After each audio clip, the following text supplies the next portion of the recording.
RFC. RFC. RFC. RFC. RFC. 89.5 et 106.6 en FM. La radio locale. Merci de nous recevoir chez vous.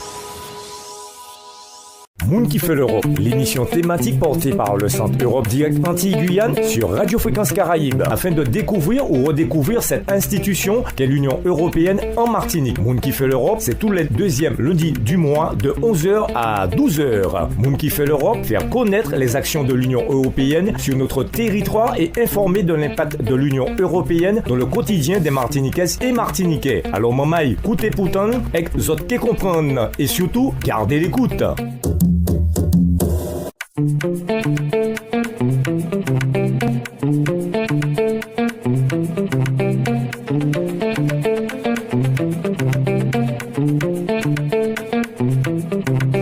Bonjour à toutes et à tous et bienvenue sur Radio Fréquence Caraïbes 89.5 et 106.6 dans cette dernière émission de Moun qui fait l'Europe, l'émission du Centre Europe Direct Antilles-Guyane qui explore comment les décisions européennes influencent notre quotidien et nos territoires. Une émission également disponible sur www.fréquencecaraïbes.com et DAB+.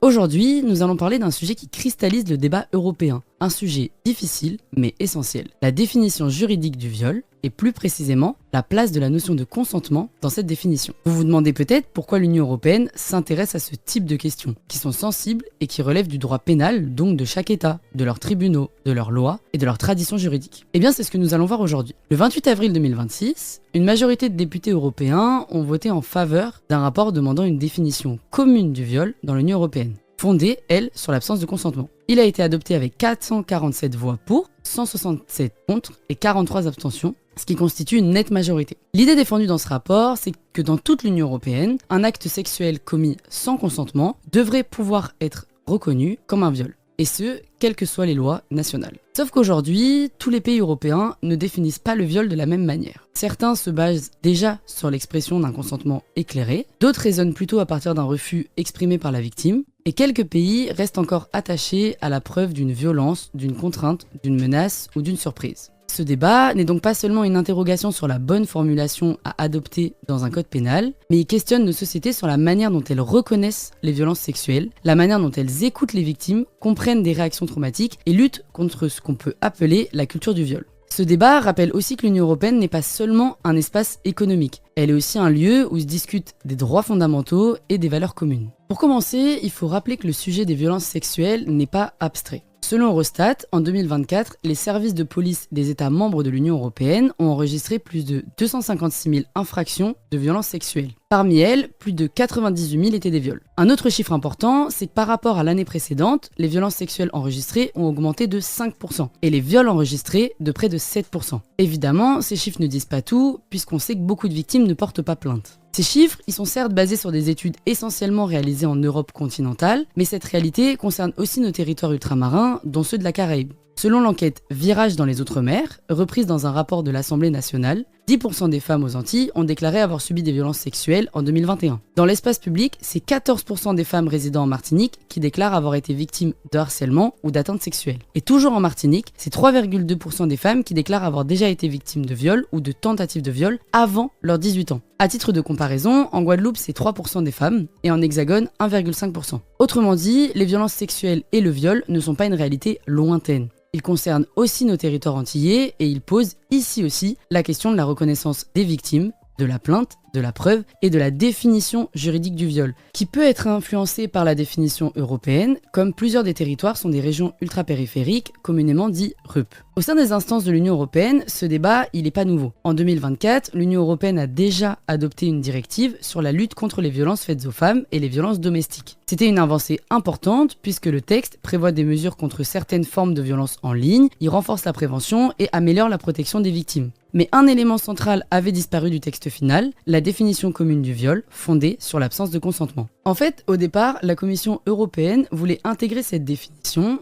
mais plusieurs États membres s'y sont opposés pendant les négociations au Conseil de l'Union européenne. Et le Conseil de l'Union européenne, c'est justement l'institution qui représente les gouvernements nationaux. C'est donc là que le blocage est apparu. Ce blocage, il est dénoncé comme une contradiction par beaucoup d'eurodéputés et d'associations féministes. Puisque si l'Union européenne affirme vouloir lutter contre les violences faites aux femmes, pourquoi n'a-t-elle toujours pas réussi à se mettre d'accord sur une définition commune du viol ? Pour répondre à cette question, il faut s'attarder un petit temps sur les législations nationales. Aujourd'hui, il n'existe pas de définition unique du viol dans l'Union européenne. Chaque État membre possède sa propre législation pénale. Ce qui signifie qu'un même acte peut être analysé différemment selon le pays dans lequel il est jugé. Pour le viol, on distingue 3 grandes familles. Dans certains pays, comme la Suède, l'Espagne, la Belgique et plus récemment la France, la loi a évolué vers une définition centrée sur le consentement. Le principe défendu est le suivant. Sans consentement libre et explicite, l'acte sexuel peut être considéré comme un viol. Cette approche est d'ailleurs souvent résumée par des slogans comme « Seul un oui est un oui » ou « Sans oui, c'est non ».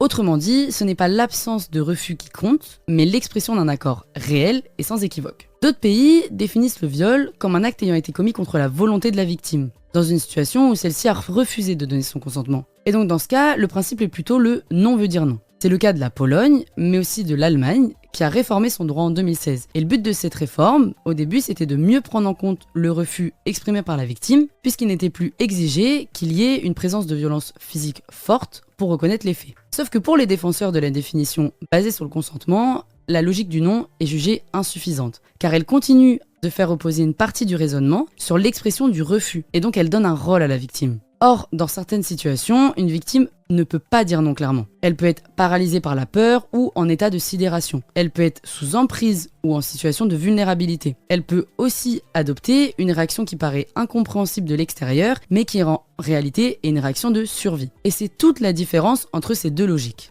Dans une logique centrée sur le refus, on cherche à savoir si la victime s'est opposée. Dans une logique centrée sur le consentement, on cherche à savoir si elle a réellement accepté. Enfin, dans certains États, et c'était le cas de la France avant sa récente évolution, on en reparlera d'ailleurs juste après, la définition reste plus traditionnelle, pourrait-on dire. En Italie et en Hongrie, la définition juridique du viol repose sur la présence d'une violence, d'une contrainte, d'une menace ou d'une surprise. Et avec ces lois, l'absence de résistance physique peut parfois compliquer la reconnaissance des faits, ce qui peut amener à des situations lors de l'enquête ou du procès où il est demandé à la victime pourquoi elle n'a pas réagi, ne s'est pas débattue ou n'a pas dit non clairement. Et c'est précisément ce point qui est contesté depuis plusieurs années et qui favorise une évolution vers la mise en avant du consentement. Pour le comprendre, faisons un léger point sur les réactions traumatiques. En soi, il existe autant de réactions qu'il n'existe de situations de viol. Alors, dans certaines situations, une victime ne peut pas dire non clairement. Elle peut être en état de sidération, comme on l'a dit, c'est-à-dire que face à la violence, au choc ou à la peur, la personne se retrouve comme paralysée. Elle ne crie pas,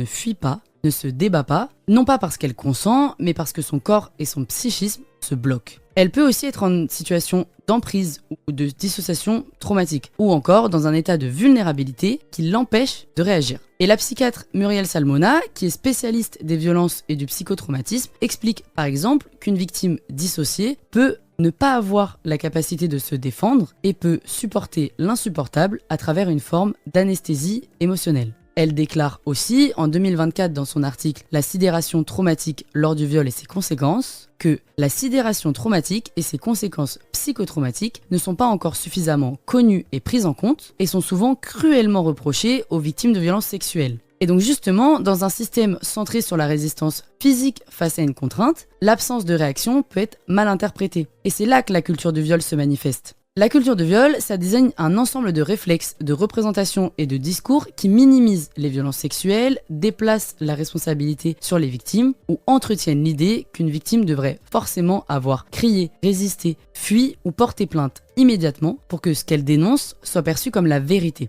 Ça ne signifie évidemment pas que toute la société approuve le viol, mais plutôt que celui-ci est banalisé, pas dénoncé dans la plupart des cas ou que la victime n'est pas systématiquement crue. Néanmoins, la situation évolue, preuve en est le changement de logique défendu par le Parlement européen. On peut d'ailleurs citer son communiqué du 28 avril 2026, dans lequel est précisé que le silence, l'absence de résistance, l'absence d'un non, un consentement antérieur, un comportement sexuel passé ou toute relation actuelle ou passée ne doivent pas être interprétés comme un consentement. Et cette phrase, elle résume bien l'enjeu qui est de ne plus déduire le consentement des agissements ou du passé de la victime, mais de se demander s'il y avait réellement un consentement libre, éclairé et volontaire. Mais pour en arriver à cette évolution, il a fallu des années. Et c'est ce à quoi nous allons nous intéresser maintenant. Le contexte, les événements qui ont propulsé au devant de la scène la réalité de la situation des violences sexistes et sexuelles dans les sociétés contemporaines et les limites de la loi dans ce domaine. Et donc les nécessaires réformes de celle-ci. Un des événements charniers, c'est le mouvement MeToo.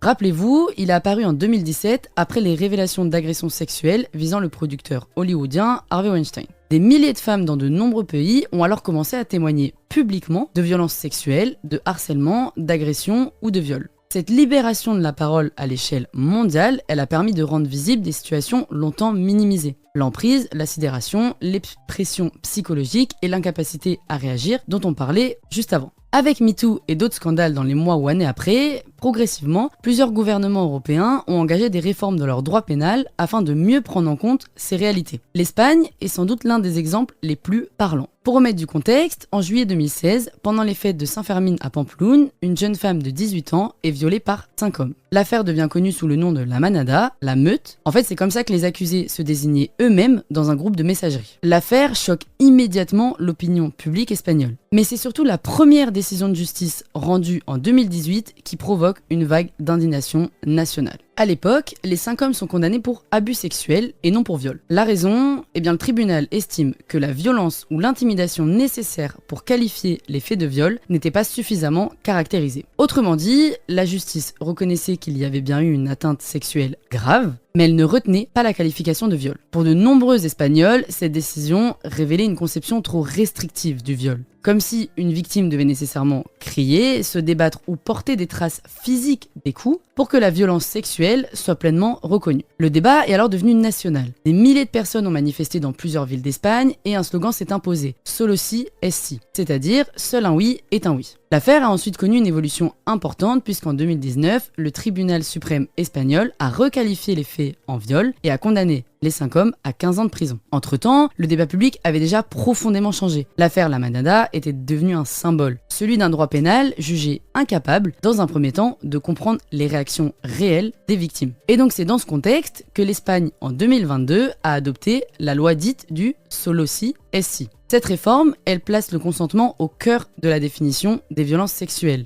Elle a supprimé notamment l'ancienne distinction entre abus sexuel et agression sexuelle et affirme qu'il ne peut y avoir de consentement que lorsqu'il existe une manifestation libre de la volonté de la personne. La Suède, elle avait également réformé sa loi de la même manière en 2018 avec l'adoption d'une loi fondée sur le consentement explicite. Elle est souvent surnommée la loi du consentement affirmatif, ce qui signifie qu'elle repose sur le principe qu'un acte sexuel doit résulter d'une participation volontaire et qui plus est clairement exprimée. Les effets de cette réforme, ils ont été observés d'ailleurs par le Conseil national suédois pour la prévention de la criminalité, le BRA. Selon son analyse, les poursuites pour viol ont presque doublé dans les premières années suivant la réforme et les signalements de viol ont augmenté. Un dernier exemple, c'est le cas français. Le 6 novembre 2025, une loi a été promulguée pour intégrer explicitement la notion de consentement dans la définition pénale du viol et des agressions sexuelles. Désormais, ajouté aux critères traditionnels de la violence, de la contrainte, de la menace et de la surprise, le texte précise que le consentement doit être libre et éclairé, spécifique, préalable et révocable. Il ajoute aussi qu'il ne peut pas être déduit du seul silence ou de la seule absence de réaction de la victime. Cette réforme, elle survient dans un contexte de mobilisation féministe, de débats juridiques, mais aussi d'affaires judiciaires qui ont marqué un tournant, comme une affaire dont vous avez déjà dû entendre parler, l'affaire Gisèle Pelicot. Pendant près de 10 ans, Gisèle Pelicot, elle a été droguée par son mari, puis violée par lui et des dizaines d'hommes alors qu'elle était inconsciente. Le procès, il a été extrêmement médiatisé et il a mis en lumière une question centrale. Comment penser le consentement lorsqu'une victime est privée de toute capacité de réaction, de refus ou même de conscience? Dans cette affaire, la victime ne consent pas puisqu'elle est mise hors d'état de consentir. Elle dort. Et donc, les critères de contrainte, surprise, menace, violence se heurtent aux limites du consentement. Cette affaire, elle a aussi marqué le débat public, puisqu'on se souvient tous de la phrase de Gisèle Pelicot, qui avait d'ailleurs fait la une des journaux, « La honte doit changer de camp ». Et c'est dans ce contexte qu'en janvier 2025, 2 députés, Marie-Charlotte Garin et Véronique Rioton, ont porté une proposition de loi visant à modifier la définition pénale du viol et des agressions sexuelles en France. Leur objectif au départ, c'est d'inscrire explicitement le non-consentement dans le code pénal. Véronique Rioton, elle résume l'enjeu par une formule très claire. Il s'agit de dire clairement qu'un rapport non consenti est illégal. Marie-Charlotte Garin, elle insiste sur une nuance qui est essentielle. Un oui n'est pas toujours un oui dans toutes les situations. Autrement dit, il ne suffit pas de chercher une parole isolée, mais il faut regarder tout le contexte. Donc la proposition, elle a ensuite été examinée par le Parlement et l'Assemblée nationale l'a adoptée en première lecture le 1er avril 2025. Puis le texte a poursuivi son parcours législatif et donc après un accord entre députés et sénateurs, la réforme a définitivement été adoptée à l'automne 2025. Ces exemples, ils montrent une chose, le débat européen, il tombe pas de nulle part. Toutes ces évolutions du droit national découlent quand même d'une mise en lumière des violences faites aux femmes et de leur évolution. Et il exerce en quelque sorte une sorte de pression sur les instances européennes. Et c'est pour cela que le débat est revenu sur le devant de la scène, Parlement européen en 2026. Toutefois, malgré ce soutien fort des eurodéputés, aucune harmonisation n'a pour l'instant été adoptée. Alors, un premier élément à prendre en compte, c'est que l'Union européenne dispose déjà d'un cadre international important qui est la Convention d'Istanbul. Cette convention du Conseil de l'Europe est l'un des grands textes internationaux de lutte contre les violences faites aux femmes et les violences domestiques. Elle demande notamment aux États de sanctionner les actes sexuels non consentis. Et l'Union européenne a ratifié cette convention dès 2023. C'est d'ailleurs pour ça que lorsque la tentative d'instaurer la notion de consentement a échoué en 2023, le Parlement européen et les associations féministes européennes l'ont vécu comme une contradiction. Si l'Union européenne reconnaît déjà au niveau international que le consentement doit être central, pourquoi est-ce qu'elle ne l'inscrit pas plus clairement dans son propre droit ? Eh bien pour ça, la première limite, elle est institutionnelle. Pour adopter une définition commune du viol, il ne suffit pas que le Parlement européen soit favorable. Il faut que les États membres le soient aussi, et en l'occurrence, plusieurs gouvernements considèrent que l'Union européenne n'a pas la compétence nécessaire pour imposer une définition pénale commune du viol. Leur argument, il est plutôt simple. Le droit pénal, il relève d'abord de la souveraineté nationale, donc chacun doit rester libre de définir ses infractions, ses sanctions et ses procédures. Donc en fait, on en revient à la question récurrente des compétences de l'Union européenne et de jusqu'où peut-elle harmoniser les droits nationaux. Les obstacles, ils peuvent aussi être juridiques. Il y a certains juristes qui expriment des inquiétudes sur les conséquences concrètes d'une définition reposant principalement sur le consentement. Selon eux, plusieurs difficultés pourraient apparaître, notamment autour de la preuve de l'absence de consentement devant les tribunaux. Il y en a d'autres qui évoquent aussi un risque d'insécurité juridique ou qui craignent l'affaiblissement du principe de présomption d'innocence. Enfin, les oppositions, elles peuvent aussi prendre une forme très politique, voire polémique. C'est le cas par exemple de l'eurodéputée allemande Irmhild Bordorf, membre de l'AfD, qui a par exemple résumé cette critique par une formule très parlante en affirmant que l'Union européenne voudrait gouverner jusque dans nos chambres à coucher. Cette phrase, elle montre bien comment une partie de l'extrême droite européenne présente le débat, non pas comme une question de protection des victimes, mais comme une intrusion de l'Union européenne dans l'intimité et dans les compétences nationales.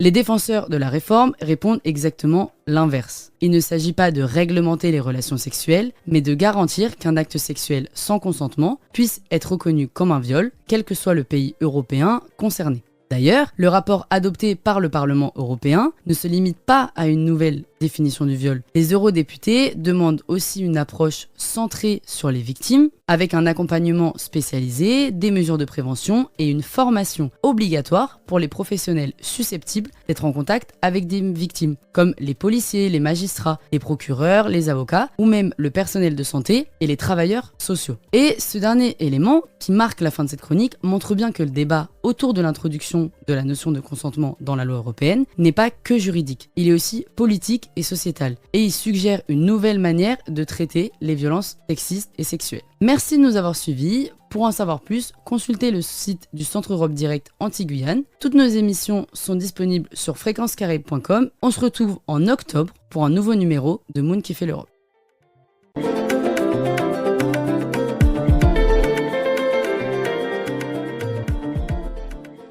Moon qui fait l'Europe, l'émission thématique portée par le Centre Europe Direct Antilles-Guyane sur Radio Fréquence Caraïbes, afin de découvrir ou redécouvrir cette institution qu'est l'Union Européenne en Martinique. Moon qui fait l'Europe, c'est tous les deuxièmes lundis du mois de 11h à 12h. Moon qui fait l'Europe, faire connaître les actions de l'Union Européenne sur notre territoire et informer de l'impact de l'Union Européenne dans le quotidien des Martiniquaises et Martiniquais. Alors maman, écoutez pourtant, exote qui comprendre et surtout, gardez l'écoute. Fréquence Caraïbes, la radio de proximité toujours plus proche de ses auditeurs. 24 heures sur 24.